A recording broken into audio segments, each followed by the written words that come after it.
Bona tarda a totes.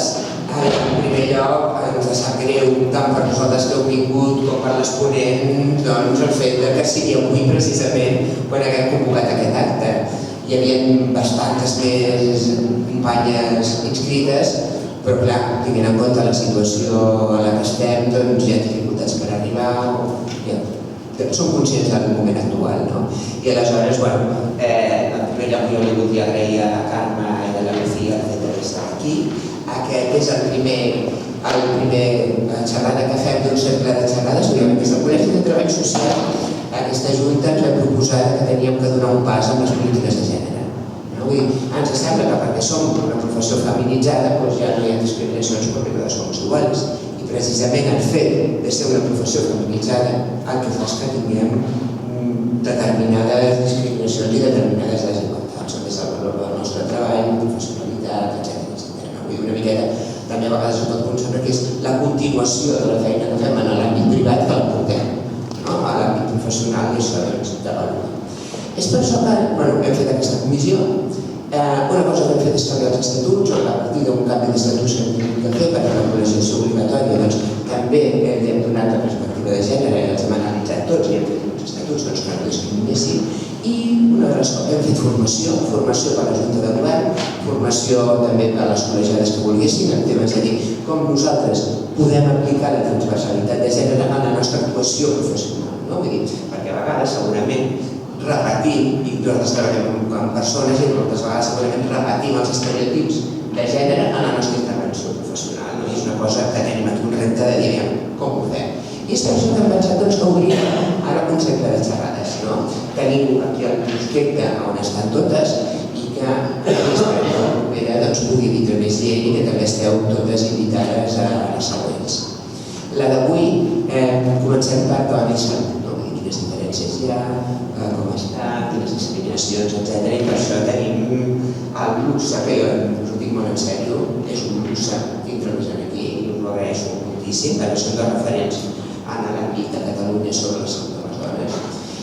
Tenim a la Lucía Azcot, que és la directora de l'Observatori de Salut Pública de Barcelona, i a la Carme Valls, que és metgessa i directora del programa Dona i Salut i Qualitat de Vida al CAPS, també d'aquí a Barcelona. També tenia que vindre la Tina Rubio, però per una qüestió de salut que li ha sortit en l'últim moment no ens pot acompanyar.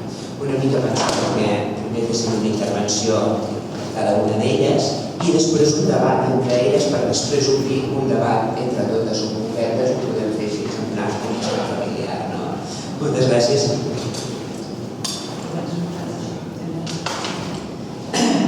Bé, bona tarda. En primer lloc, agrair la invitació i l'oportunitat per compartir amb vosaltres algunes reflexions sobre la salut i les malalties des d'una perspectiva de gènere, les diferències entre homes i dones. El que jo voldria en aquesta presentació breu, que ens va dir 7 minuts,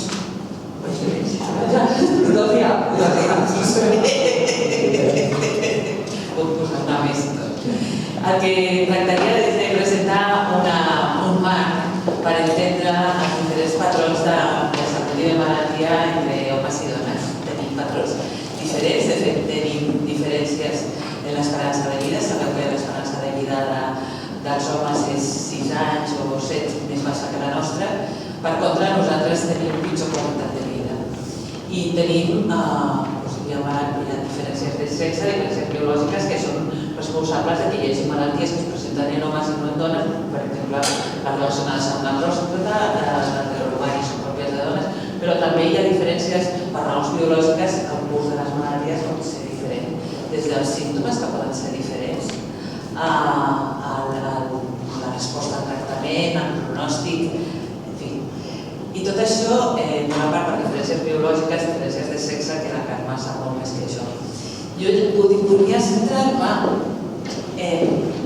presentar sobretot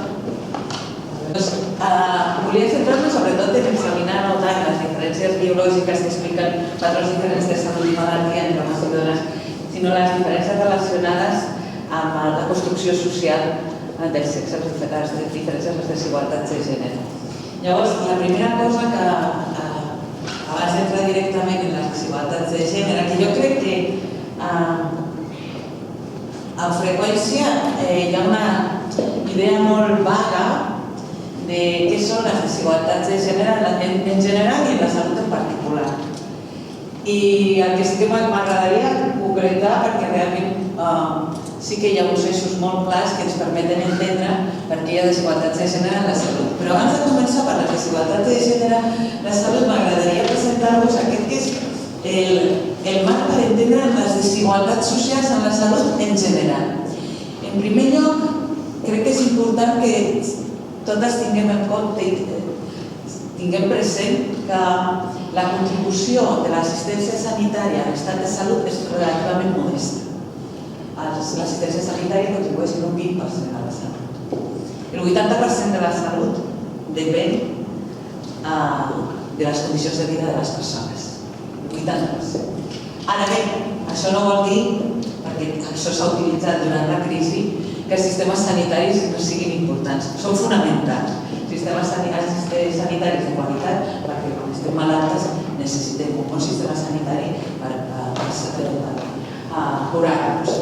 Però dit això, que la salut depèn fonamentalment de les condicions de vida de les persones.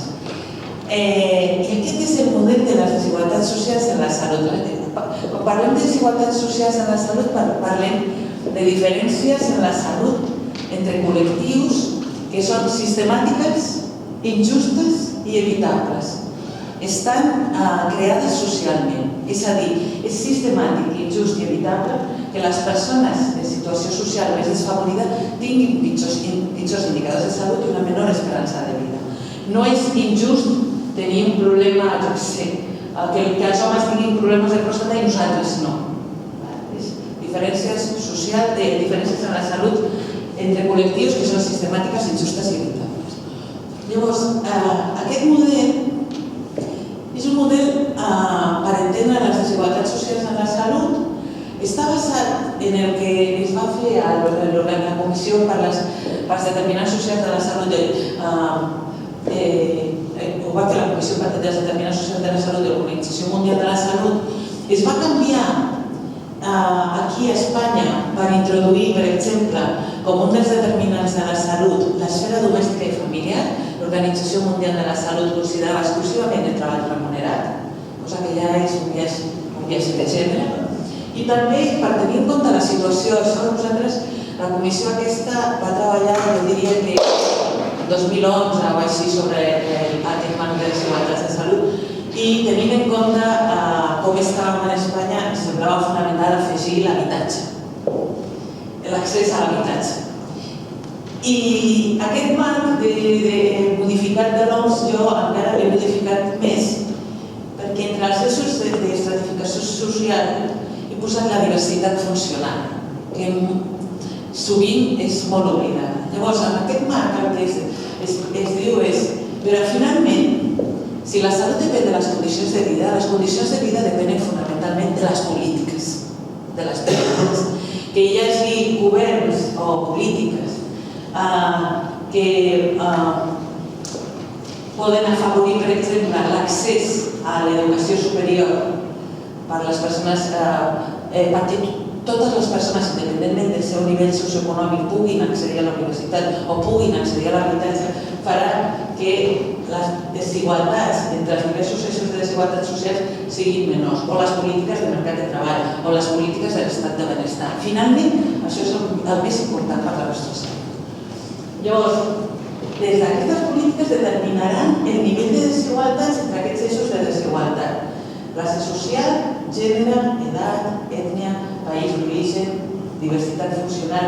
Aquests eixos de estratificació social el que determinen és poder, desigualtats en poder, en l'accés i el control sobre els recursos, en el prestigi, en la possibilitat de ser discriminat o discriminada. Les persones que estan en les categories més desfavorides d'aquests eixos de desigualtat social tenen pitjor estat de salut.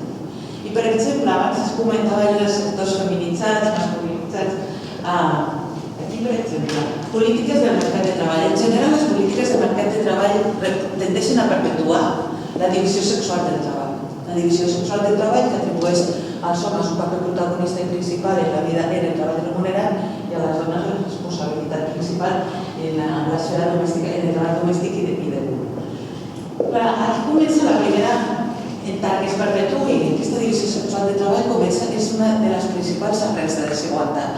Perquè mentre que l'esfera del treball remunerat està reconegut, dona prestigi, estatus i ingressos, el treball domèstic i de cura és invisible, no està reconegut i no proporciona ingressos. Per tant, desigualtats de poder i una situació més desfavorida que contribueix a que les persones que han pitjorat la salut, hi ha molta evidència que les persones que tenen un treball remunerat tenen millor estat de salut que les que no el tenen. Siguin persones aturades, siguin persones que són mestresses de casa, però a més, es parlava aquí, aquesta divisió sexual del treball continua en cadascuna de les dues esferes, tant en el treball remunerat com en l'esfera domèstica i de cura.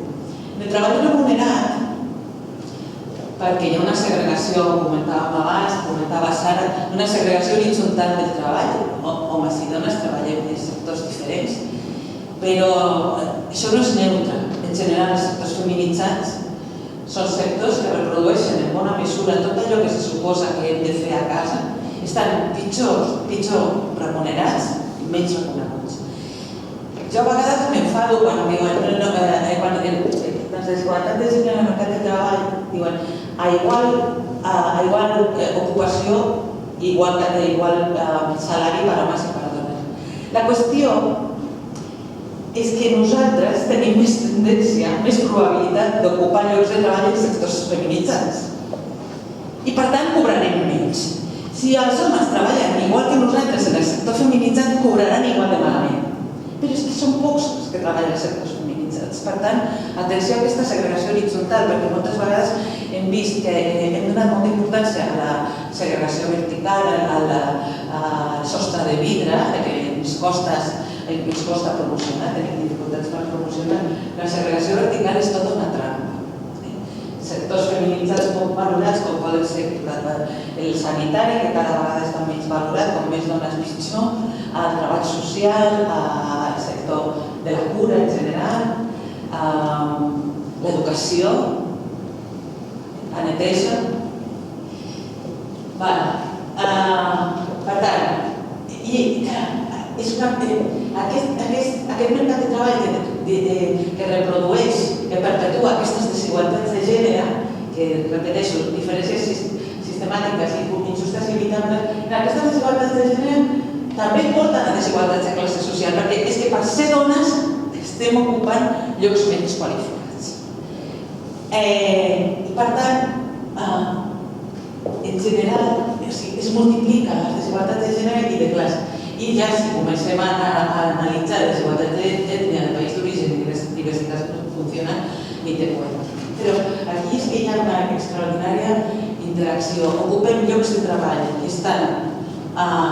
estan menys qualificats, per tant, tenen pitjors condicions d'ocupació i pitjors condicions de treball i, per tant, tenen un impacte negatiu sobre l'estat de salut.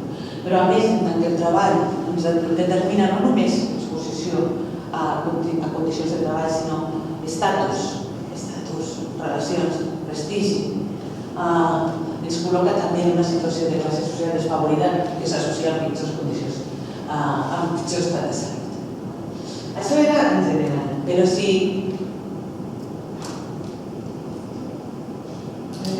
És lent.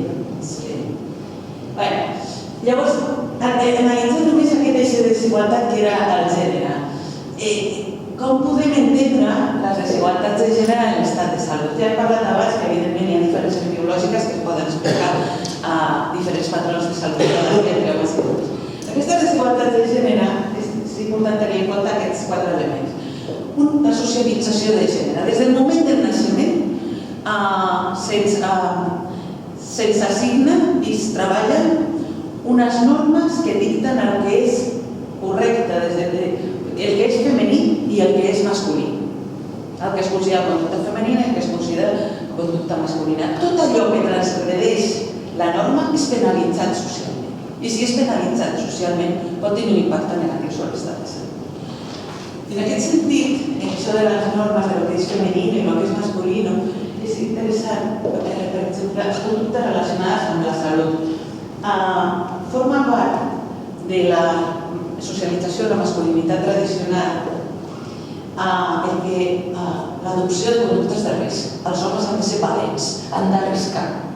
Per tant, tenen més conductes relacionades amb risc d'accidents, de violència, es cuiden menys des del punt de vista de la dieta, el del tabac ara ja no sé què dir, però el consum de drogues, el consum d'alcohol és més alt i tot això condueix a una mortalitat prematura que explica en bona part aquests 6 anys de diferència en l'esperança de vida entre homes i dones.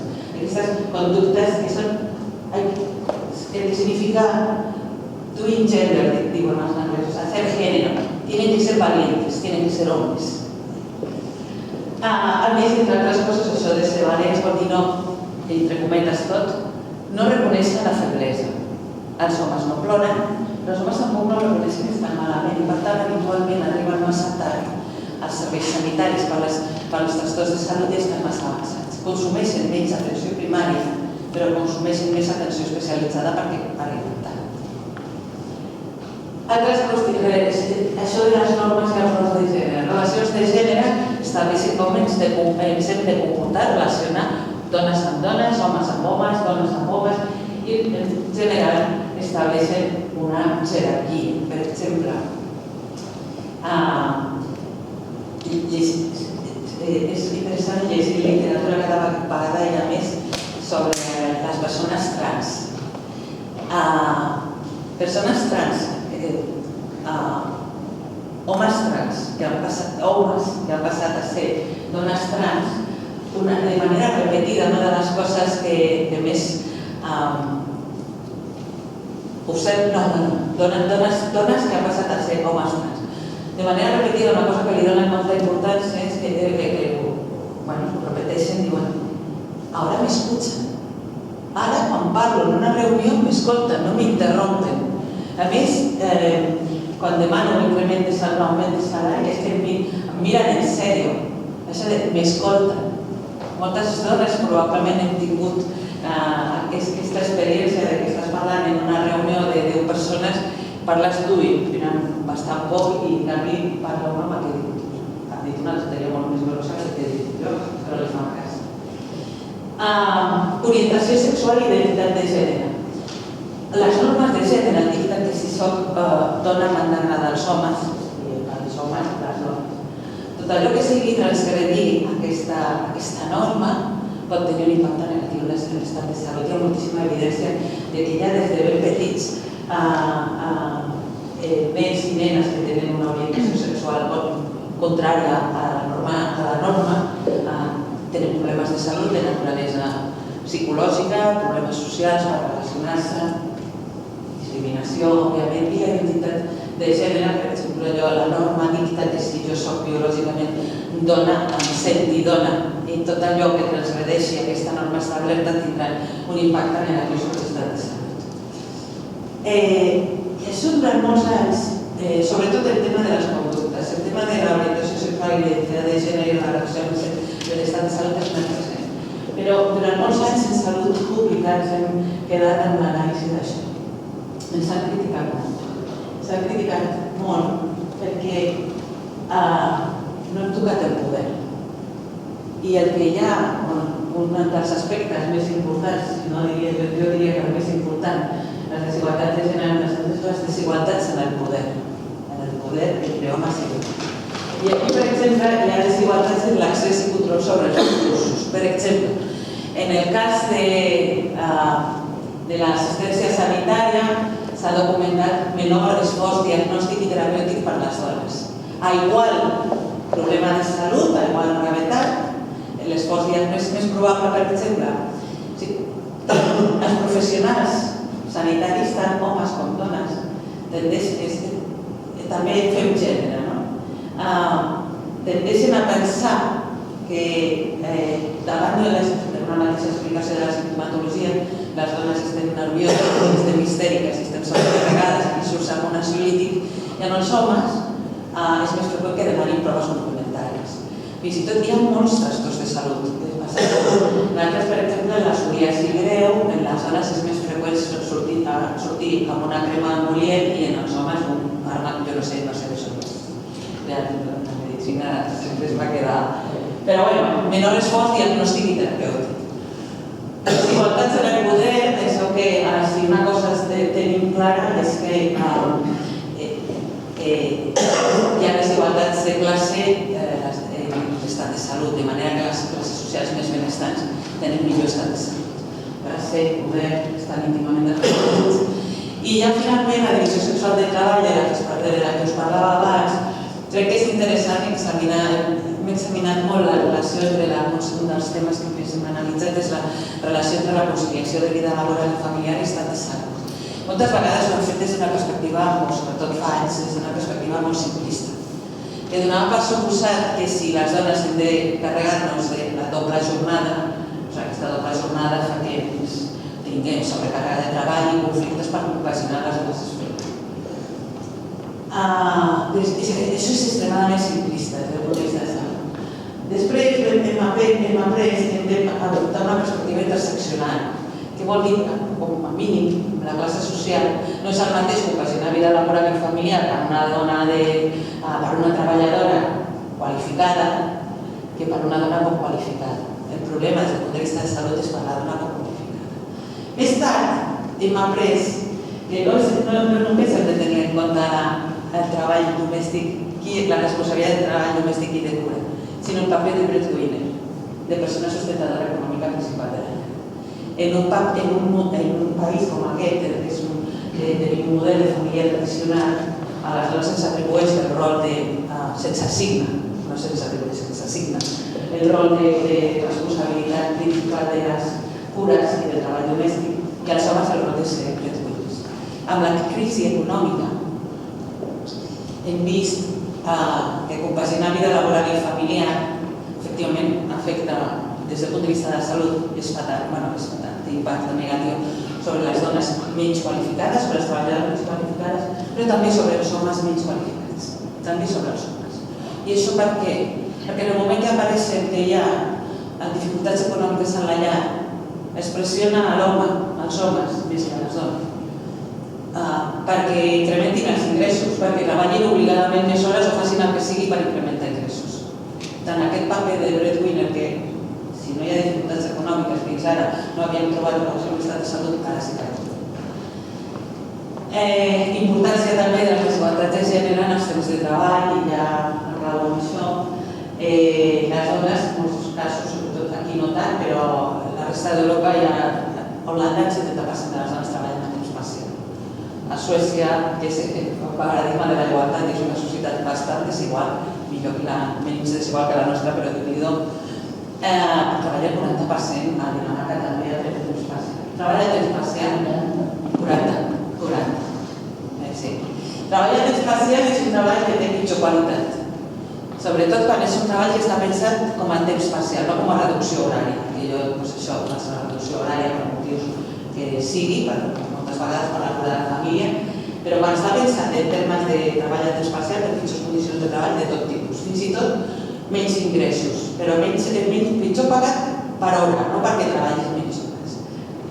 I a més, en molts països, sobretot el Regne Unit, està concentrat en treballs molt poc qualificats. Llavors, el que passa al Regne Unit és el que ells li diuen downgrading. El Regne Unit és un país salvatge, és ultraliberal, no hi ha regulació, el mercat laboral està molt desregulat i tenen una cultura de llargues jornades de treball.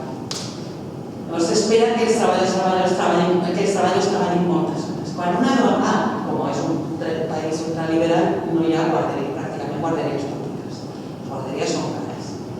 Llavors, quan una dona té una criatura i no pot contractar una guarderia, necessita reduir el nombre d'hores, no pot fer una mateixa ocupació de vida. Ha de canviar, a vegades d'empresa, però d'ocupació segur, i ha de baixar la seva qualificació. I això passa més d'1,5 milió de dones. Ja està. Després ja parlaré.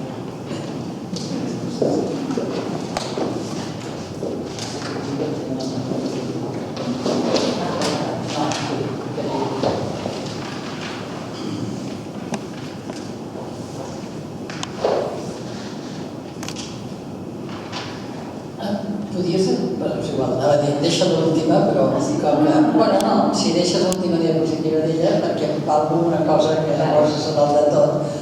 Algunes ja em sabeu que he dit durant molts anys, doncs jo vaig començar a treballar des d'un altre punt de vista. Jo soc metgessa clínica, per tant jo veia pacients i la primera sorpresa al cap de 15 anys de treballar va ser veure que a la primera fila de la sala d'espera i a la segona i a la tercera només hi havia dones. Jo feia consulta d'endocrí i a mi ningú m'havia explicat quan feia endocrí que la majoria de pacients que veuria serien dones. No sabia quin sexe tindrien, però tindrien problema de tiroides, tindrien diabetes, tindrien el que tinguessin. Doncs resulta que la majoria eren dones, o els homes no venien, que també hi ha, no venen. Però, per tant, jo l'entrada a veure les diferències va ser per la primera fila. No, hi ha diferències per sexe en malaltia, o sigui, tenim alguns... Aquesta cosa que ella diu el 20% de la salut que pot donar la part assistencial o en malaltia té una mirada, té una diferència. Aquí vaig començar a posar-me en aquesta línia i vaig començar a pensar en el primer congrés que vam fer aquí a Barcelona de Dona i Salut, que era l'any 90, fa quasi 30 anys, o sigui, per 30 anys que ve. El primer que vam fer era Dona, Salut i Qualitat de Vida i per això va néixer aquest programa. I jo vaig fer una ponència que, com l'estat de la qüestió, que és hi ha una morbilitat diferencial, però no ens l'estem mirant. I no sabem, i això ho ensenyem a les facultats, fem recerca sobre les diferències, té alguna influència del cicle menstrual en el que fem, ens mirem el colesterol en relació al cicle menstrual, l'olor té una connotació cíclica, que la té, tot això ara us podria anar contestant que sí, fa 30 anys només em feia la pregunta. Això va ser una primera aproximació al tema de la diferència i desigualtat. Ara, si ara us digués que dir què penso ara, després de 30 anys, ara ho estava pensant mentre tu anaves parlant, si tu deies hi ha unes desigualtats que venen del poder, de l'estructura, de la oposició, de l'estratificació, per descomptat, però jo com a salut, en aquest cas podries dir no malaltia, no és ben bé el concepte de salut que tinc, és més ampli. Jo crec que el concepte de salut el comencem a atrapar quan li preguntem a una persona hola, què tal, com estàs? Llavors, el què tal, com estàs és una pregunta que fan les epidemiòlogs i tal, que és com es troba? Com es troba dona molts resultats. A la clínica personal, que és la primera pregunta que faig, i me'n recordo de les que fan les enquestes de salut. Bé, malament, regular, això ja hi ha una primera diferència, i aquest vector no és només la biologia, sinó que interpretes l'estat que ha passat aquella persona, la condició de treball, l'angoixa que té per el que està passant, tot això influencia en l'estat de salut. I et poden explicar el mateix mal de cap el dia que estan en una situació optimista, te l'expliquen d'una manera i l'altra d'una altra manera. Per tant, segur que les condicions de vida, etc. Una primera conclusió que tinc com a metgessa clínica és hem nascut amb una clara desigualtat d'oportunitats, però no per ser dones, tots els éssers humans. O sigui, en salut no existeix igualtat d'oportunitats. Sí que puc fer que creant una nova assistència sanitària o intentar treballar d'una altra manera pugui fer més igual les oportunitats.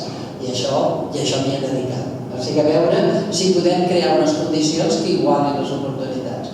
Però quan una persona està bé i et arriba i està perfectament bé, li trobes una neo de pàncreas a 42 anys, això és una desigualtat que no la puc arreglar. O sigui, això existeix. He tingut que acceptar que existeix perquè amb el meu optimisme de fa 30 anys he pensat canviarem les condicions de vida, canviarem les condicions de treball i fantàstic, i viurem molt bé fins que ens morirem. Ara sé que a nivell biològic no hi ha igualtat. Per tant, tinc que crear unes condicions per fer el més igualtat possible perquè ens adonem compte dels problemes abans d'hora, perquè puguem prevenir. Segona cosa que em va créixer, estant juntes, ella i jo en el Parlament, va ser, perquè vam fer l'altre congrés. L'altre congrés va ser Dona, Salut i Treball. Treball gràcies a què? Gràcies a la Dolors Renau, que sembla aquest any, que em va dir, sí, la Dolors era en aquell moment ja era una diputada i era una eurodiputada. I com que el tema de salut anava creixent des de l'any 90, jo deia, però com podem fer visibles les diferències aquestes entre homes i dones i tal? Jo volia fer un congrés de dona i salut. La Dolors em va dir, mira, posa Dona, Salut i Treball i et donarà diners la Comunitat Europea. I gràcies a posar treball i, per tant, mirant la relació de les condicions de treball amb la salut, va néixer el Congrés i una línia internacional de recerca en què ara ens hem conegut molta gent de tot el món, la Karen Messick, que està a Canadà estudiant les diferències ergonòmiques en el treball i com afecten a la salut, a la Caixa Campine, que va estudiar a Finlàndia l'assetjament sexual. Gràcies a això vam poder fer una derivada de la directiva europea sobre l'assetjament sexual i encara et recordo de tu, a la quarta fila, jo presentant en una sala, en un parlament buit, perquè quan hi havia temes de gènere no hi anava ningú.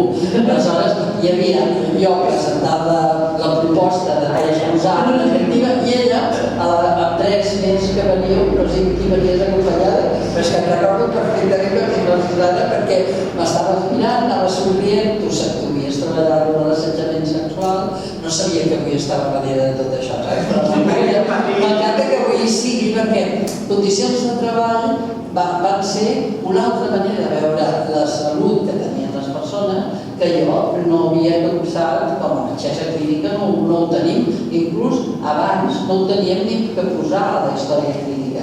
Naturalment, ara sempre pregunto com treballen, qui treballen, en quines condicions, què fan, per entendre moltes de les coses. Ara sabem coses com que el torn de nit, per exemple, té una relació directa amb el càncer de mama.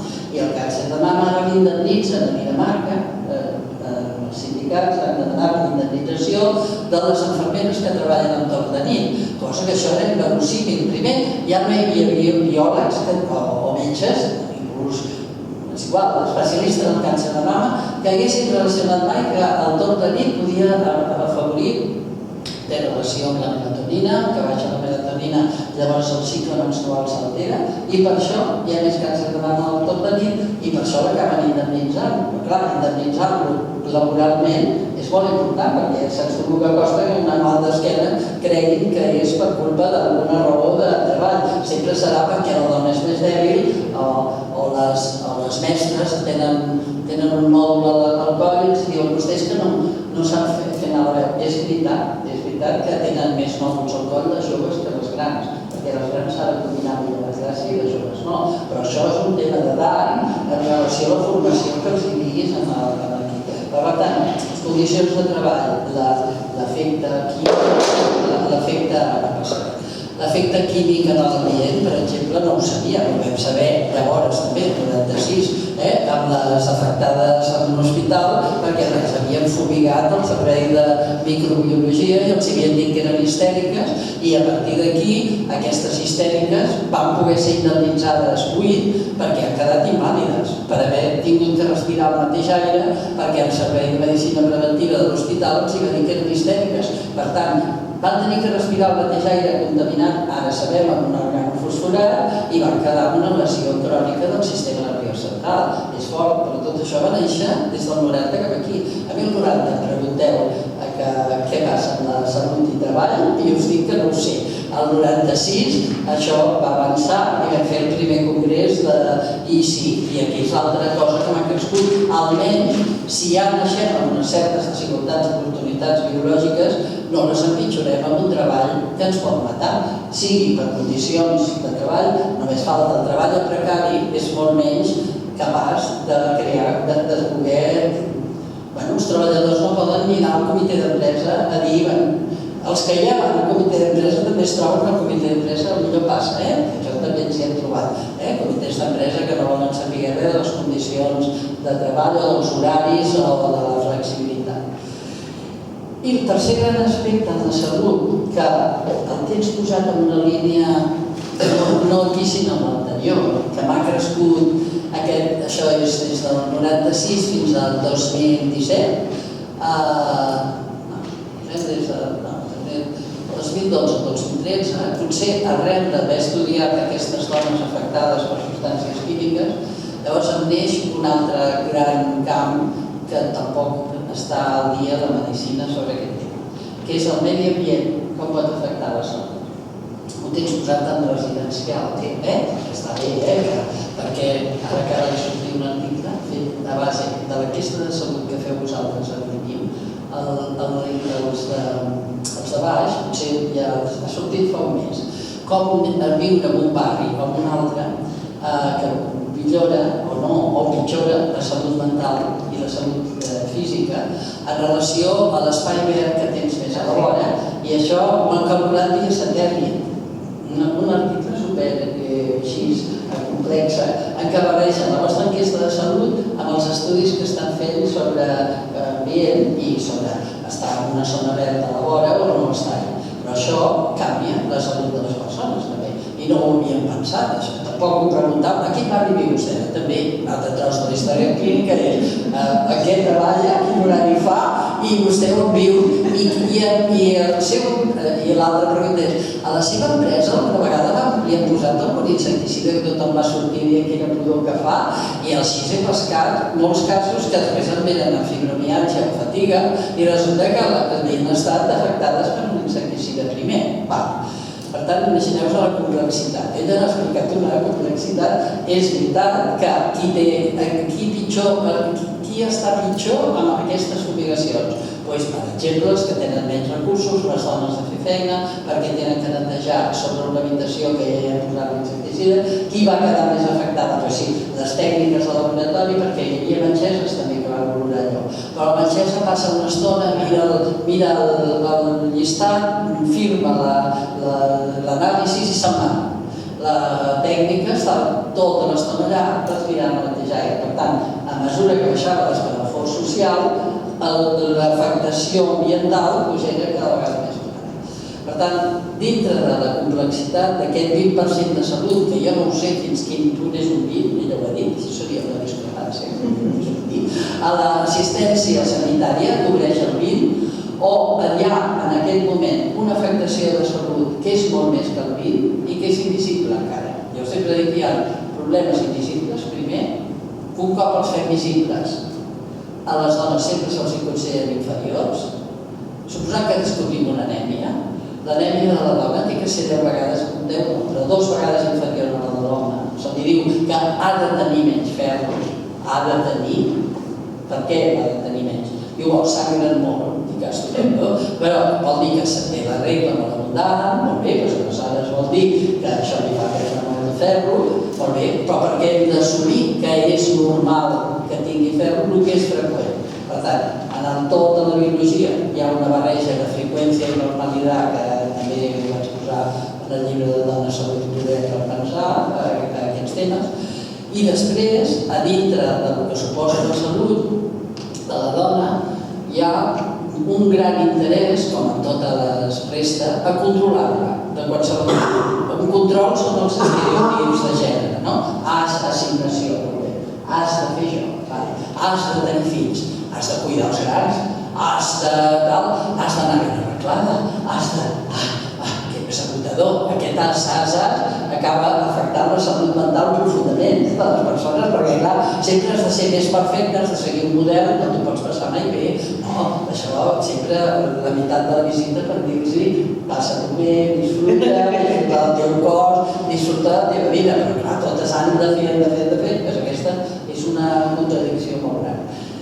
I per últim, i això ha nascut després, potser en aquests últims 20 anys, perquè la indústria farmacèutica i cosmètica ha sigut molt potent, el control s'exerceix sobre el cos de la dona a través de la medicalització de qualsevol tipus. I a la medicalització, ara podem parlar-ne, per tot arreu ens arriba. Ens arriba per consells directes, indirectes, perquè va molt bé qualsevol cosa directament, perquè, com tu dius, ens donen l'ansiolític i l'antidepressiu a primera visita, sense preguntar-nos res més de les condicions de vida i treball. Per això seria ja medicalització només de la salut mental. però ara estem donant la vacuna del papilomavirus a nenes de 9 anys, sense haver-ho 10, sense haver-nos encomanat a saber quins efectes secundaris té això a llarg termini. Parlem ara del col·loqui, si voleu. Clar, qualsevol cosa que intervé en el cos de la dona sempre ha estat menys investigada, quan és directe, d'anticonceptius hormonals. En què? En 100 dones a Jamaica hi ha al mercat. Què va fer el mercat? Que vam ser nosaltres, la meva generació, prendre'ns-els i veure que ens feien uns problemes. I jo, escrivint a totes les amigues, escolteu, em veu demanar l'anticonceptiu. Jo us el vaig acceptar, acabava medicina. Havia fet 6è, no cap experiència. Però clar, tothom volia tenir un anticonceptiu a mà i poder tenir relacions. Jo escrivint-les, escolteu, no us ho trenqueu, aquí passa alguna cosa. Jo no sé què és, no us ho puc explicar, sí que us ho podria explicar, però canvia alguna del cos. Engreixa persones que estaven primes. No pot ser, deu ser una hormona que ens altera. Sé perfectament que era una dosis d'estrògens unes 50 vegades més grans del que estem donant ara, però ens ho vam prendre les dones del 68 que 69. Aquestes vam tenir molt més càncer de mama i de fet han tingut, la Montse Roig ja no està entre nosaltres. I és una de les que li vaig escriure. Perquè hi ha coses que no sabíem, però ara continuem. Ara els diem, no tens sexe, en lloc de dir, escolta, que et portin a passejar, mira bé, el que sigui, no, una pastilla o patxe d'hormona masculina, perquè les dones puguin tenir plaer sexual, o una pastilla diària, no la Viagra, que se la prenen de tant en tant, no, una diària, que és un antidepressiu, medicalitzades per tenir un orgasme mes al mes. Llavors dius, com podem anar amb aquesta medicalització tan suprema que molta gent se la creu, i quan venen a consulta demanen aquestes coses per saber què. Per tant, aquests són els 4 aspectes que ara podem reflexionar-hi, no? I ja que estic en el capítol medicalització, una reflexió també sobre la transsexualitat. Perquè m'he fet aquí mateix companys transsexuals que són ja molt llestos i que estan reflexionant sobre això. Qui ha de prendre més hormones dels transsexuals? Els 2 sexes. Però a qui ens estan afectant d'una manera més especial? Ningú s'havia fixat, crec, perquè si no, no ho faríem així, que el fetge de la dona i de l'home són diferents i que metabolitza diferent les hormones. De tal manera que si tu a un home li dones estrògens, no se li converteix en testosterona i amb menys estrògens es feminitza. Però una dona, si li dono, per exemple dona, que ho dic bé com ho diuen els trans, una persona que ha nascut amb cos de dona, però té que prendre testosterona, la testosterona es converteix en estrògens en el seu fetge. Per tant, ha de prendre 3 vegades més dosis. Per tant, estan tenint més problemes.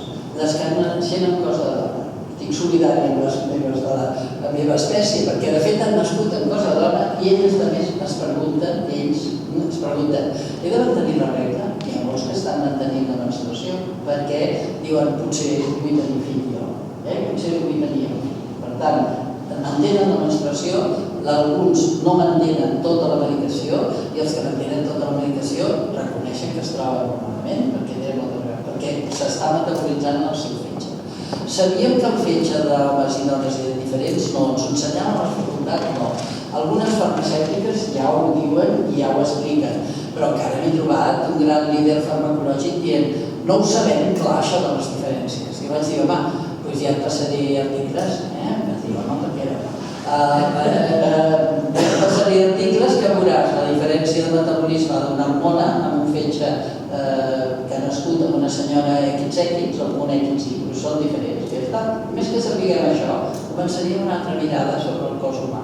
Doncs ara, amb els transsexuals sí que estem treballant aquest tema també per pensar-ho bé, perquè s'han de prendre totes les medicacions que han de prendre. Ells diuen, per què? Per ser com un cos d'un home, sí que tenen més veu de les reunions, estem d'acord, Però la veu precisament és el que no canvia gaire. La veu es forma ben bé a l'adolescència i en aquell moment ja està formada. Igual que una que vol tenir cos de dona, la veu li surt masculina, els trans també els surt femenina. Això no es pot canviar gaire. però sí que, com que són homes i tenen pèl i tenen testosterona, potser s'hi sembla que els escolten més. Potser, jo, bueno, ho hauríem d'analitzar i veure quantes hores ha parlat un. Us explico, això dona peu que en parlem de coses concretes, però aquí veieu la meva mirada sobre la salut, que és més des d'una metgessa clínica, estic totalment d'acord. Una discussió que a vegades tinc amb la salut pública és: són determinants de salut? M'ha agradat molt el que poses de determinantes intermedios, coses aquí. Que sí? Perquè les coses són determinants o són condicionants? Perquè, clar, la paraula determinar jo entenc molt bé perquè salut pública va tenir que fer-la. Perquè si no, semblava que no era important el tema social i el tema de classe i tal. I va dir, home, és molt important això, molt important, vale. Però esclar, jo també veig que és molt important el que respirem, el que mengem i el que bevem. És molt important i llavors tindria que dir determinant i ambiental. Tampoc, també ho podríem canviar, això. O sigui, la paraula determinar m'agrada més condicionar perquè crec que la condició la puc canviar. I si ja estic determinada, ja no puc canviar.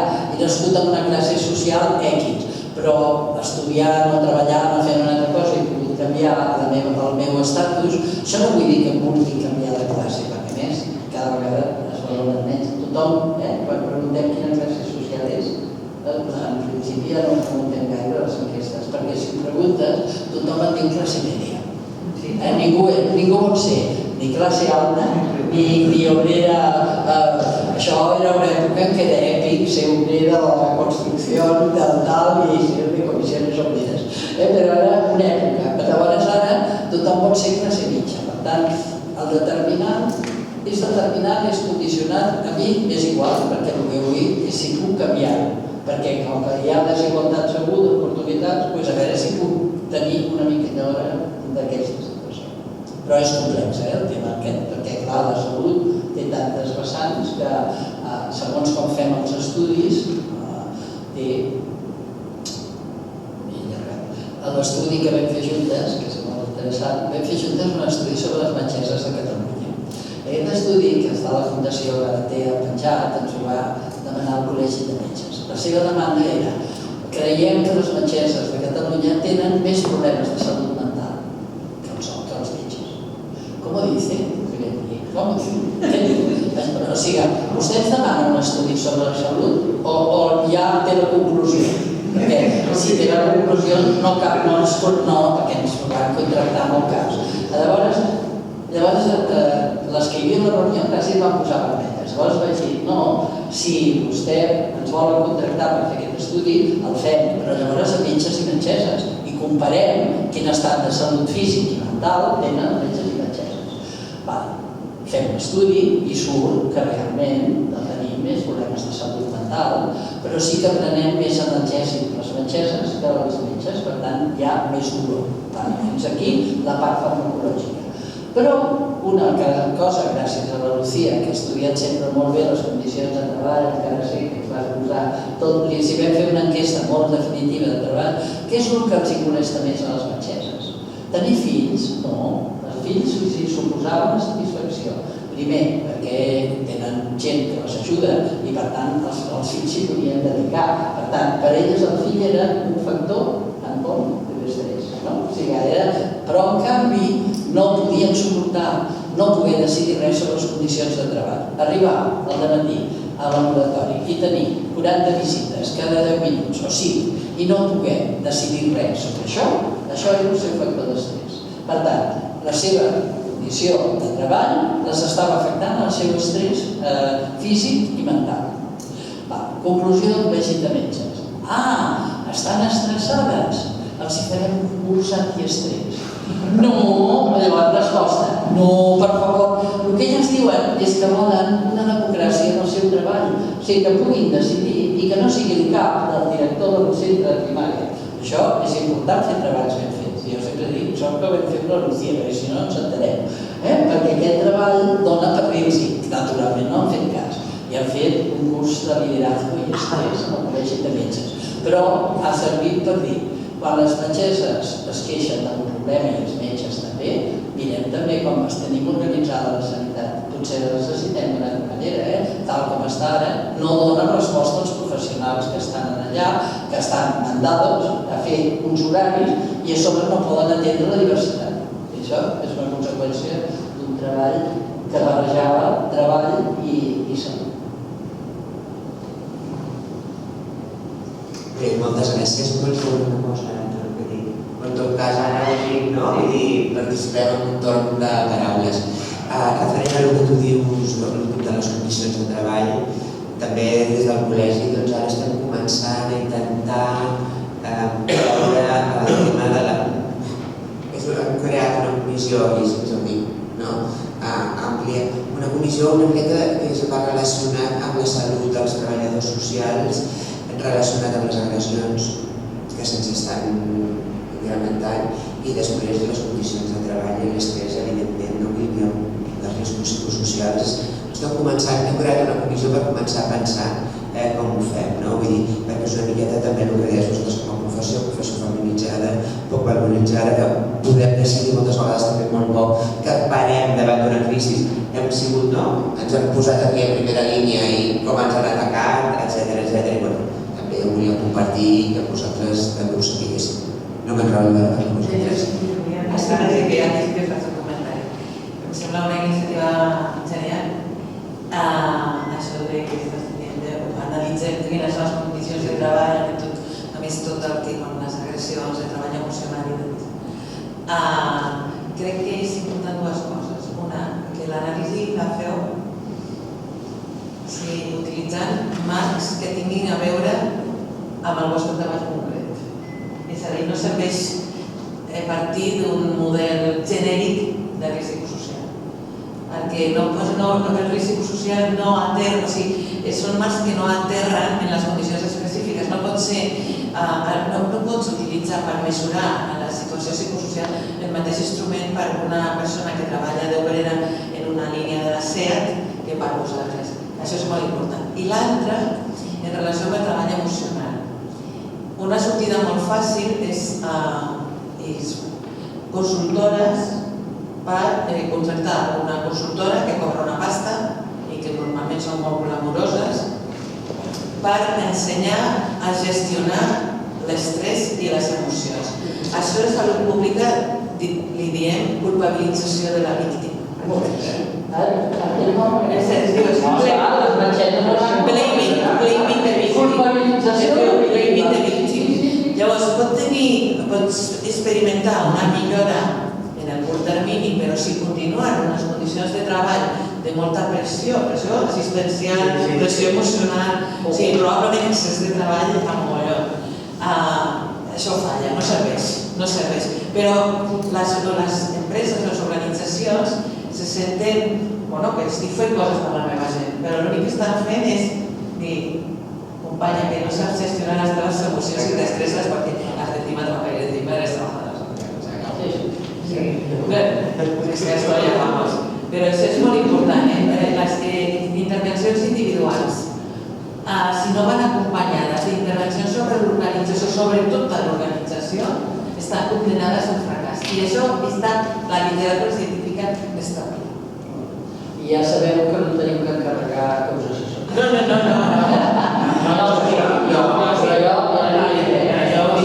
Jo de davant de Galatea no haguéssim vist, no haguéssim vist ella. Ens va ajudar. I ara jo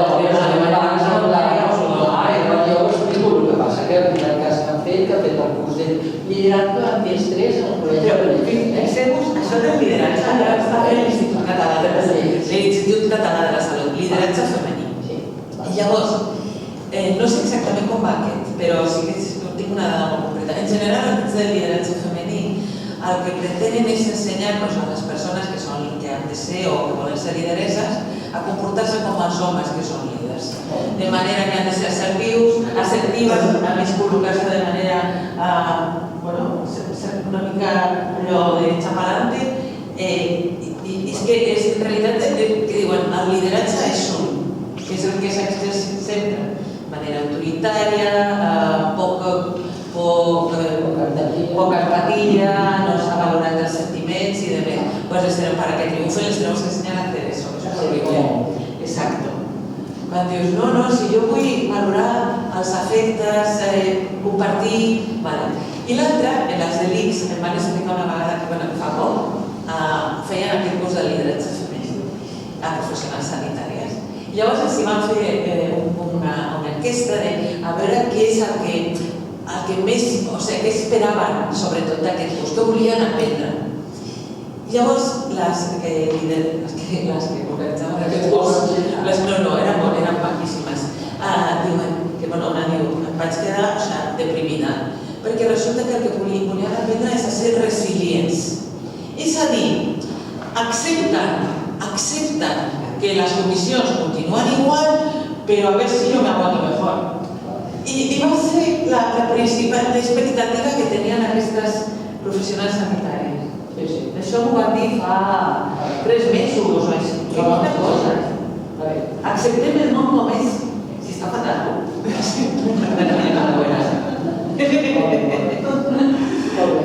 Moltes gràcies.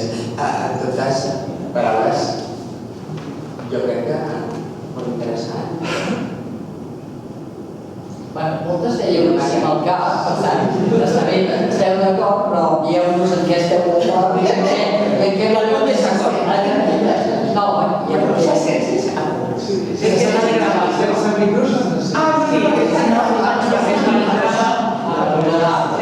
Llavors, primer de tot hem de donar-nos les gràcies a les dues per la clarividència i per això, per explicar-nos coses que són tan evidents però que estan tan poc a la vista. Jo us volia preguntar a la Carme, potser les dues no, però quan parlaves de les malalties, no de la medicalització de la dona, també sobre les malalties de la dona.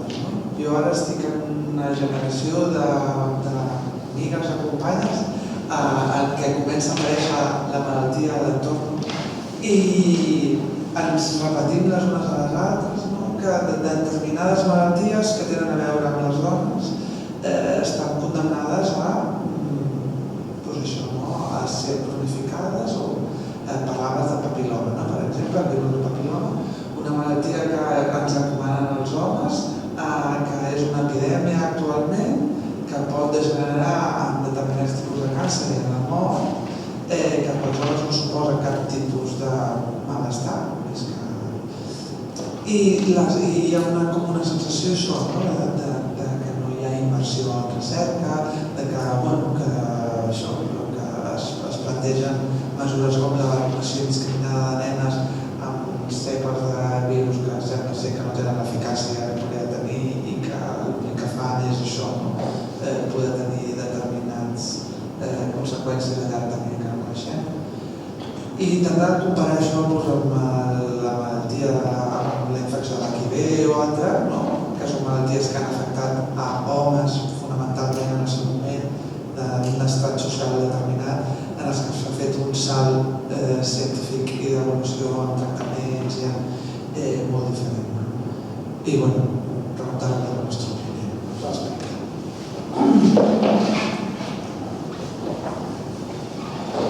Mira, aquest el que planteges és complex perquè té 3, és per fer una conferència, però planteges 2 problemes.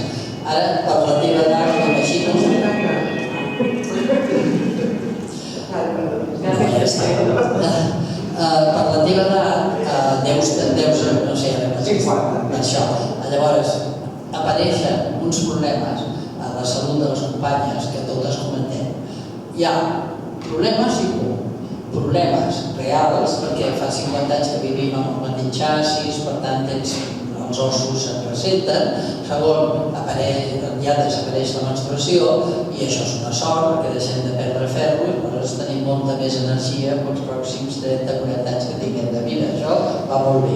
Però, com que hi ha la por, perquè aquí el màrqueting industrial va ser fa 30 anys, si usted no toma un parche de hormones usted irá fatal, se romperà, falso, que a més l'osteoporosi és molt hereditària i té molt poc a veure amb les hormones, fixeu-vos que complicada, però bé, com allà. Aleshores, amb tot això al cap, la gent té por. Hi ha gent que ve a veure a la metgessa 5 anys abans o 6, als 40, dient es que tengo miedo de la menopausia. Bueno, clar, la primera cosa és dir-li fantàstica, te lo pasas mucho mejor después, però per dir-li que això tens que establir un grau de confiança. Segon, és veritat que com que vius en el mateix xassis hi ha unes carències que potser s'hauran de tolerar, no precisament les hormonals, però, per exemple, a partir dels 50 les dones deixen de fabricar la vitamina D igual que feien abans i els homes a partir dels 60, dels 55-60. Hi ha una petita diferència d'edat, però aquí potser tindrem que fer coses. I aquí sí que hi ha un forat de ciència, que no hi és, i aleshores es va passant la gent d'un costat a l'altre. Un altre tema és la manipulació del papiloma, ara te l'explico al final. Per tant, malalties cròniques són de predomini femení, sí. Per què? Perquè la dona té més defenses contra les infeccions que l'home. Per tant, això és biològic, probablement és una evolució de l'espècie. La dona havia de parir enmig del bosc i després agafar el nen, tallar-li el cordó amb les dents i posar-se a l'esquena. Així havien parit les 2 milions d'anys de dones antecessores de les nostres tatarànies. I aquesta és una realitat que per mi també és una de les relacions amb l'esperança de vida. O sigui, l'home té menys defenses, per tant, té més infeccions i, per tant, més mortalitat. Quan tenim els antibiòtics, la diferència de la mortalitat entre dones i homes s'està equiparant perquè ara els homes poden vèncer les infeccions, però a la sala de respiratori hi ha 2 vegades més homes que dones, no per fumar, sinó directament per les infeccions. Per tant, tenim l'autoimmunitat. L'autoimmunitat és una arma de doble fil. Per exemple, l'evolució del SIDA és pitjor quan agafa la dona cap a mortalitat i complicacions, perquè té un liu en els seus linfocitos CD4, CD8, totes aquelles coses que havien en el SIDA, doncs és pitjor per a la dona. No és que té més SIDA l'home encara en aquest moment, com a número, perquè hi ha més relacions homosexuals i també per les injeccions, per la droga. Per tant, l'autoimmunitat i, en canvi, les malalties autoimmunes són les grandes, poc estudiades. I almenys sense poc estudiades va haver-hi uns anys, al Congrés de l'any 90, la qualitat de vida, vam fer un capítol, era malalties autoimmunes i dona. I vam veure la relació que tenien les hormones del cicle amb l'autoimmunitat. Els estrògens fan més lupus i l'artritis reumatoide apareix en la menopausa, més aviat. Això es confirma per l'epidemiologia actual. Doncs no hi ha cap article en els últims 15 anys, també ho he revisat perquè m'ha tocat fer una cosa, tinc que anar a parlar amb un congrés de lupus a l'1 de novembre i ho he revisat. No hi ha cap article en els últims 15 anys que parli del cicle menstrual en relació a les malalties autoimmunes. Ni un! Per tant, vol dir, no els hem pagat, vol dir, estem dient que tot és genètic, perquè això és el que ara es diuen de les malalties autoimmunes, és una predisposició genètica, vostè li ha caigut aquest mort i ja està. No té relació amb el medi ambient, fals, perquè els disruptors endocrins són estrogènics i tot el que hi ha al medi ambient afavorirà les malalties autoimmunes més a les dones que als homes, perquè els homes tenen la testosterona que es defensa. Tot això, jo sé que explicaré al Congrés de Lupus, perquè em diu, en perspectiva de género en el lupus. Doncs miri, ens hem oblidat d'estudiar la regla. No, ja resulta que això que sabíem clar fa 30 anys, ara ha desaparegut, per tant no li ensenyen a cap estudiant de la Facultat de Medicina, no hi ha ningú que estigui fent treball sobre això ha desaparegut. I llavors apareix una vacuna que diuen anirà molt bé, perquè anirà molt bé per evitar un càncer de cèrvix, que primer només cobreix 2 soques, de càncer de cèrvix ho poden produir 15 del virus del papiloma, i aleshores ens expliquen una història sobre aquest virus que s'ha de revisar també, és otro relato. Nosaltres tenim una revista que es diu Mujeres y Salud del CAPS, perquè al final els dues són del CAPS, el cas que ella està en un alto cargo de l'IM i jo estic treballant i tinc la Mujeres y Salud, hem dedicat molts números a això i estaria bé que ens féssiu un link des de una cosa pràctica que poguéssiu veure el que fem, que estan penjades a internet i poguéssiu accedir-ho i aniria contestant més lentament el que ara et diré ràpid. El problema, aquí hi ha hagut un interès econòmic, anar ràpid a fer aquesta vacuna, amb molt poca ciència darrere. I en aquest moment podríem dir que van passar dues coses. Les primeres dosis de vacuna eren molt potents en quant a quantitat d'alumini que portaven, feien molt mal, les nenes es desmaiaven, i després, com que no s'havia provat, si la vacuna es va aplicar a nenes de 9 anys, havia sigut assajada amb dones de 24, 25 i 26. L'assaig clínic no es va fer mai amb nenes. Això, d'entrada, repugna a la ciència. Perquè si en cas hem de demanar, feu una moratòria, no l'apliqueu amb nenes, o seguiu 200 nenes, però seguiu-les bé, mireu què hi sortirà, què els hi passarà després, i ja ho aplicarem en general. No. Hem descobert una vacuna que anirà molt bé per evitar un càncer de cèrvix. No ho podem demostrar perquè un càncer de cèrvix tarda 20 anys en fer-se, des que apareix el virus fins que et surt el càncer. No ho poden dir. Podrien dir ja no tenen les mateixes lesions unes que les altres. No ho podem dir perquè ara resulta que tant les vacunades com les no vacunades tenen les mateixes lesions i evolucionen de la mateixa manera. I tercera desgràcia, si mireu la nostra pàgina web, CAPS.cat, veureu que demanem una pregunta. 5 països del món, en aquest moment 4, Anglaterra, Escòcia, Suècia i Estats Units, a les vacunades s'està veient que apareix el càncer de cèrvix 10 anys abans. I això ens ha posat els pèls de punta. Això no ho sabíem. Nosaltres vam anar a la laboratòria per efecte dels efectes secundaris i perquè no sabíem bé què passava. Llavors hem demanat que estenem aquests estudis epidemiològics com està apareixent el càncer de cèrvix aquí a Espanya, que hi ha moltes nenes vacunades. No ens contesten. Ni el Ministeri, ni la societat, que ja hi ha una societat de ginecologia, no saben. O sigui, no ho saben, diuen que no ho saben. Però si ningú sap res i apliquem una vacuna. Llavors, tercera pega, que aquesta l'ha publicat als Estats Units, és a les primeres nenes que tenien ja, que va aparèixer la regla, les van vacunar o ja estaven vacunades, sobretot perquè em van posar nenes de 12 a 13 anys que ja tenien la regla, cosa que no s'hauria de fer, però es va fer, a moltes se'ls va desaparèixer la menstruació. De tal manera que la Societat de Pediatria va avisar, vigilem que no estigui fent una malaltia autoimmune, pediatria americana, los van córrer gorrazos a ellos perquè, i això que eren una societat molt potent i bona, o sigui, van dir que eren antivacunes, els de pediatria s'hi posen totes les que hi ha, i més que n'hi hagin en posaran, però van dir, no sé què passa, però fa desaparèixer la regla. Però ara han calculat que ha desaparegut, o sigui, que hi ha més esterilitat entre les vacunades. I això ja seria, es calculen una pèrdua de 2 milions de nascudes als Estats Units per haver-se vacunat. O sigui, no queden embarassades. Llavors em direu, però per què? Perquè aquesta vacuna està feta d'una manera per estimular que surtin anticossos a la sang, però la malaltia del càncer de cèrvix no fabrica anticossos. Un sarampió, tu l'agafes, l'horores, i al cap de 5 minuts tens anticossos en sang. Un cèrvix alterat el pots tenir 15 anys i no tens ni un sol anticòs. Aquesta és una diferència, que ja la sabien, abans de fer l'anàlisi, la sabien, perquè tinc els articles publicats abans del 2008, que van ser quan va posar la vacuna, i ja se sabia que era un virus raro. Jo li dic que el virus és capista, i tinc un article de la Mujeres i Salut explicant com s'escapa de la immunitat habitual.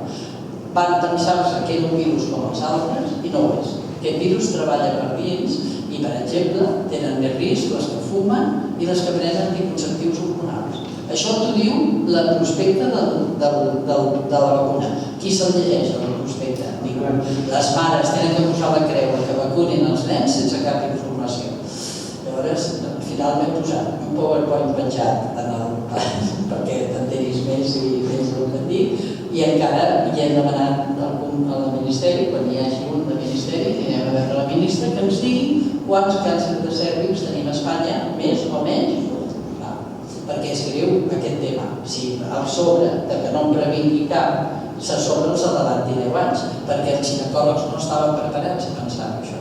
I de fet, els passen per alt. Aquí a Barcelona jo veig que estem seguint molt bé el Marc, que hi ha un servei, que nena que té un cèrvix una mica alterat va per allà i li miren cada 3 mesos. Que un cop veus que hi ha lesió és el problema. Virus el tenim tots, no és que no els encomanin només els homes, n'hi ha més. Es deia si la tassa d'un vàter, també podies penetrar. O sigui que per tant no és només per penetració sexual, sinó hi ha molts virus, millor dit, tots portem aquí sobre 100 virus de papil·loma, el que fa les verrugues, tot això ja ho portem a sobre.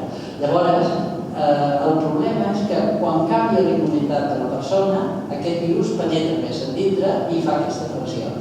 I com que és una immunitat rara, realment, perdoneu que m'extingui, però és que clar, he tingut que dir-ho amb ampes, a pares i mares, m'han posat una sanitat aquí per dir que va molt bé i llavors, clar, quan arribo a aquest punt del virus escapista, el de sanitat diu, no tinc idea d'aquest tema, i nois, recomaneu una vacuna que dieu que va molt bé, però no m'ho podeu demostrar. Dieu-me amb què ha anat bé i dieu-me que les lesions que tenim aquí, i ara, aquest any aquí a Catalunya, per primera vegada es posa la nona valente, que és nou virus. Això s'està posant en aquest moment, que té molts més efectes secundaris. Per tant, ja veurem, però ningú ho segueix. Carme, una pregunta. Aquests nous casos de càncer que s'avancen 10 anys, amb quines soques? Les mateixes? És que amb el... Encara que estan vacunades. No, perquè les primeres van ser la 2. I aquests que veiem que s'estan avançant és amb 2 soques, no amb 9. Però llavors el càncer el produeixen soques per les quals no estan vacunades. No, és que encara que estiguis vacunada per tal, si tu tens un virus 16 i 18 col·locat a la segona capa de la pell, sota aquí, és igual que hi hagi anticossos en sang. Aquest és el problema d'aquest virus. Això dic, però qui se'l va estudiar? Jo pregunto, qui ho va dir? Perquè els primers que van estudiar aquest virus, sí, exacte. Els primers que van estudiar això ja van dir que era una manera rara d'evolucionar un virus. Normalment et trobes que en sang et captarà perquè el virus estarà en sang. No, el virus no es mou de la primera, segona, tercera i capa de la pell. I a sobre, si no tens una bona defensa celular, tu, hi ha 2 tipus de defenses. Humoral és que tinguis anticossos en sang. Celular és que les teves cèl·lules rebutgin qualsevol cosa estranya. Doncs al posar-te la vacuna es veu que canvia la teva immunitat celular. I per això pot passar, perquè no ho entenc, perquè n'hi ha més. O sigui, però clar, quan hem començat a veure que la curva, ho vam veure l'any passat al seminari de la Red Caps, que aquest any no es podrà fer perquè era divendres i hem tingut que suprimir. Doncs aquest seminari va venir l'epidemiòloga que tenim, la Carme Mosquera, i ens va portar la primera estadística. I després ara n'han sortit 2 més. Aquest és un tema molt nou, perquè s'estic dient la contrarèplica, la rèplica, i molt bé la teva pregunta, també me la vaig fer.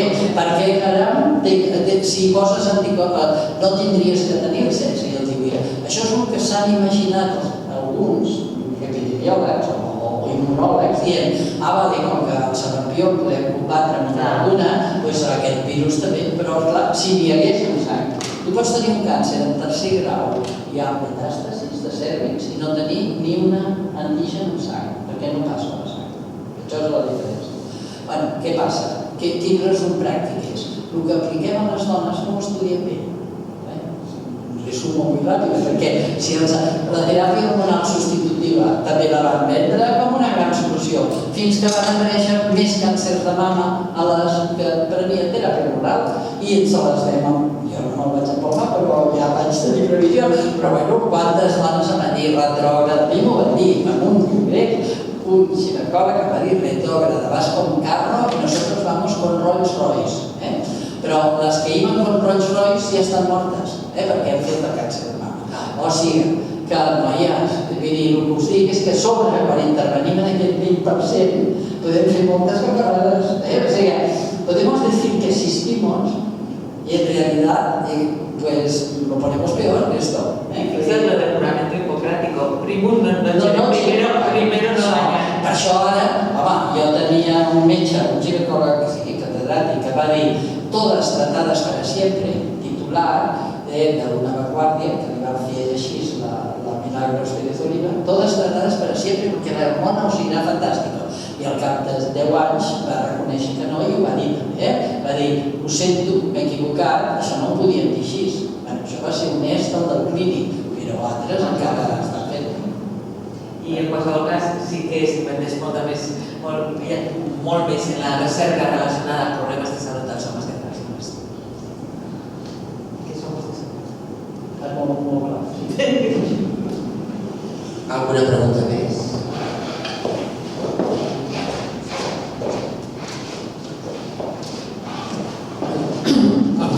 No sé si es pregunta o simplement el tema dels riscos laborals, a veure què plantejau, sobretot en l'estat de la situació en què estem col·lectivament i com som un col·lectiu feminitzat, també penso en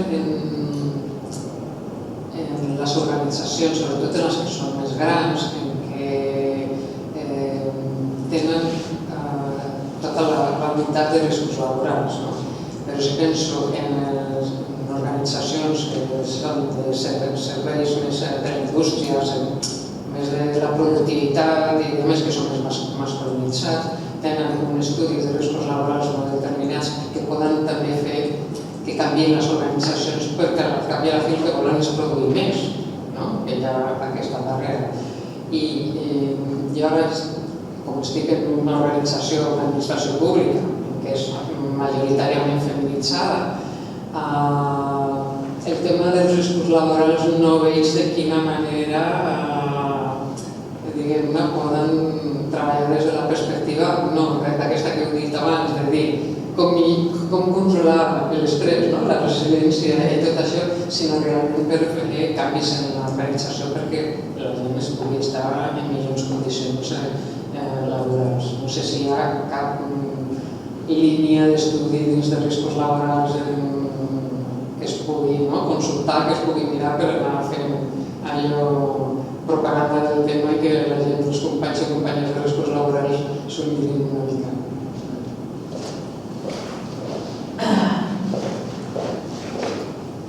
En salut pública utilitzem el concepte de salut de totes les polítiques. Si diem la salut de les persones depèn en gran mesura de tipus d'habitatge que tinguin, del barri en el que viuen, del tipus de treball.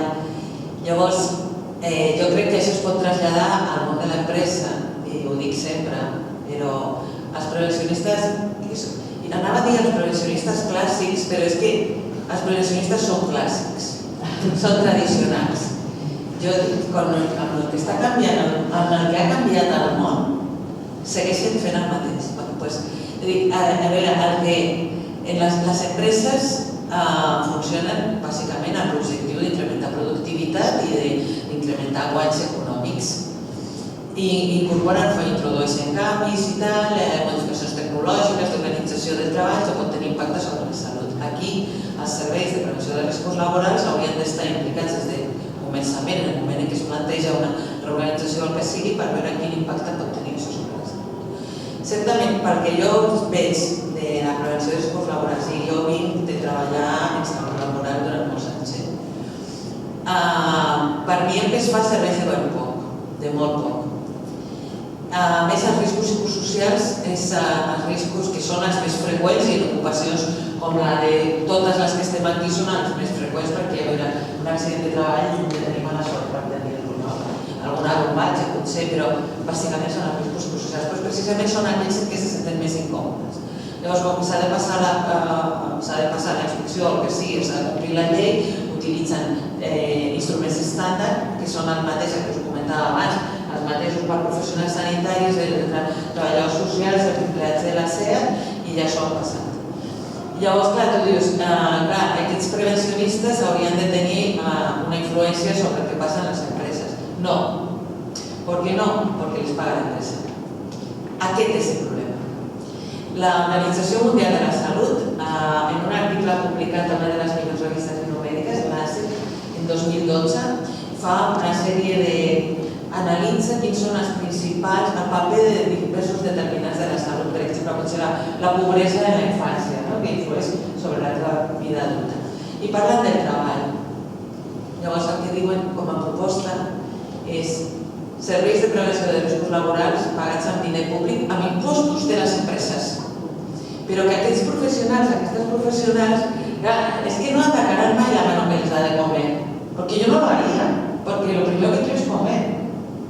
És normal.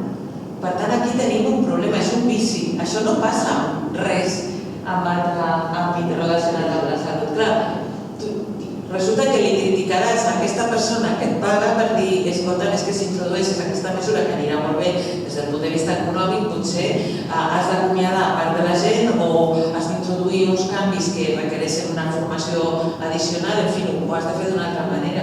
És una molèstia. Llavors, què fan? Doncs ara van mirant, jo què sé, els treballadors especialment sensibles, les dones que s'han quedat embarassades, res que amenacin a l'empresa. Jo en aquest sentit soc molt pessimista, perquè, entre altres coses, en un entorn en què està dominant la precarietat, que per primera vegada en la història hi ha treballadors pobres, perquè abans les persones pobres eren persones que no tenien feina, ara no, hi ha treballadors pobres. Mirar amb una mirada tan estreta, tan reduccionista, l'impacte dels riscos laborals sobre la salut, però sobre oblidar aquells que són més freqüents i si els fan ni els entenen ni els volen entendre i la intervenció pot significar canvis en l'organització del treball, doncs soc pessimista i de natural, per la base de ser optimista. Els d'edat menys. Ben fet més grans. Però bueno, tenim l'optimisme de la voluntat. Hem de continuar investigant, però sí que sap greu. Ara, només per afegir, t'ho dic, pagat per empreses no passa gaire, perdona, red de diàlisis de rinyón pagada per les empreses que tenen els treballadors de rinyón, pagant a tots els metges. Bé, que això és corrupció pura, però vull dir, de coses d'aquestes n'hi ha, no, ara hi ha de més a pagar. Amb aquest tema de riscos psicosocials, una realitat i una esperança. A veure, vaig anar fa poc, fa un mes a Madrid i vaig dinar, van tocar a fer la Complutense i inaugurar un màster de salut i gènere. I al dinar va venir una senyora que havia vingut a escoltar-me i em diu jo sí que estic especialment sensible perquè en principi demà passat tenia que presentar una guia, una proposta de com podríem seguir les guies de pràctica clínica amb perspectiva de gènere. I jo crec que tindrem que fer una búsqueda perquè no n'hi ha gaires, però aquesta senyora m'ha fet una guia de riscos psicosocials amb perspectiva de gènere i li va pagar un sindicat. Em sembla que li va pagar un sindicat. Tampoc sé si està molt bé de guia, però el que passava que anava així. Perquè me la va enviar abans d'ahir, no me l'he pogut ni llegir. Però és una cosa a pensar-se, és quin ha fet de guies d'aquestes. No creguis que és fàcil, perquè he fet búsqueda bibliogràfica i guies de pràctica clínica perspectiva de gènere com a tals, només n'hi ha en aquest moment, així que s'ho diguin clarament, en cardiologia. L'avantatge és que teníem una cardiòloga americana, que era la Bernardine Healy, que és la primera que va denunciar l'any 1991 que a les dones no els hi veien el cor bé perquè les tractaven com homes inferiors, o sigui, elles no podrien tenir problema d'infart. En aquest moment el doble d'infarts el fan les dones i joves, a més, que tinc un article de joventut doble, o sigui, 2 vegades més dones que homes. Llavors, com que ella ho va avisar el 91, un petit homenatge que no podria dir-li divendres, però ho faig ara aquí, jo deia, mira, pot estar morta ella, però pot descansar tranquil·la, perquè almenys ella ho va dir-ho en una societat i l'any 2007 es va fer la primera guia de pràctica clínica per dones, específicament per dones. O sigui, quins problemes tenen més, per exemple, les dones tenen una manera de tenir l'electrocardiograma diferent que la fa molt vulnerable a alguns antiarrítmics i per tant es poden morir després d'un infart perquè els estem donant un mateix antiarrítmic que un home i no vigilen l'onda QT, que te la dic, vigilem la QT perquè aquest és el problema. Després no fan les mateixes tècniques de rehabilitació, no fan, etc. I a la guia explica aquestes coses i diu que en la dona haurem de vigilar molt la patologia subclínica, però després no n'hi ha. O sigui, a totes les guies que hi ha penjades en el Ministeri de Sanitat aquí, a Espanya, només a la guia d'artritis reumatoide i lupus diu una vegada, amb unes 80 pàgines, la paraula mujer una vegada, una. I en la depressió resulta que la tenen individus o persones, però no saps quin sexe tenen. I això hi ha unes 100 guies menjades, que m'he tingut l'honor d'anar-me mirant, i resulta que no surt la paraula, ni la paraula dona. Després que tinguin perspectiva de gènere no vol dir que surti la paraula, però bueno, i les canadenques també s'han passat el dia mirant-se el tema de les guies i això està verd. Per tant, el que dius, amb riscos laborals, o i tant, que des de fa molts anys dèiem hem de fer inclús una vigilància de la salut diferent, la vigilància que es mira, per què mirem només fetge i ronyó, que és fetge el que tenen més els homes, perquè no mirem una ferritina, que seria mirar la qualitat de cansada que poguessis estar. Doncs bueno, això són canvis en la vigilància de la salut, però els riscos psicosocials s'han de mirar d'una altra manera. Us passaré això perquè ens direm, perquè al final està publicat, es pot accedir. El problema és que no teníem un mitjà per tenir-ho bé. Llavors jo feia una proposta a la red, que us la dic perquè com que no la podríem fer, la farem, però la farem d'aquí 3 mesos o 4 a la reunió, que era que al CAPS ens dediquéssim un grup a buscar aquestes guies i mirar les que tenen una perspectiva de gènere i tenir-les penjades perquè les guies són públiques. Un cop s'han fet, són fetes, costa molt fer una guia perquè has de tenir un grup d'experts. Llavors, la conclusió que diu una dona molt maca, que es diu Cara Tannenbaum, que és canadenca, és què ens està passant amb les guies en perspectiva de gènere? Que no tenim recerca, això va amb l'últim que has dit tu, que no tenim recerca en la diferència. I com que no tenim recerca, no podem aconsellar guies específiques que puguin dir alguna recomanació diferent per a homes o per dones. Si no hi ha recerca, no la pots incorporar a les recomanacions. I per tant, a Canadà se n'han donat compte, després d'haver fet una llei, que tenien una llei des del 2012, que deia a partir de ahora todas las guías con perspectiva de género. Sí, la llei hi és, però com la fas la guia? Si no tens ciència de la diferència, no pots incorporar-la. Per tant, la segona proposta era dir-los als del CAPS que tothom ens posem a buscar ciència de la diferència i la tinguem també en la nostra web, que mira, dintre de tot ara és fàcil de consultar i també per les metgesses, perquè moltes ja volen fer-ho diferent, però no saben com fer-ho, no? Per això que dic. Alguna altra pregunta? Bueno, jo donar-vos les gràcies, crec que ha estat molt interessant. A més, heu obert el centre de conferències i de debats que fem en el Col·legi de Treball Social i que penso que és important que des del treball social puguem comptar no únicament amb treballadores socials, sinó també amb expertes en els diversos àmbits. Per tant, m'agraeixo molt el fet que hàgiu vingut i també a totes vosaltres, que són poques avui, hi havia un cas de 20 i pico, quasi 30 apuntades, però que les circumstàncies són les que són. Recordar-vos que el dia 6 de novembre tenim la següent, que va sobre la violència sexual. Després l'altra la tindrem el 27 de novembre, l'altra la feu com a intercol·legial.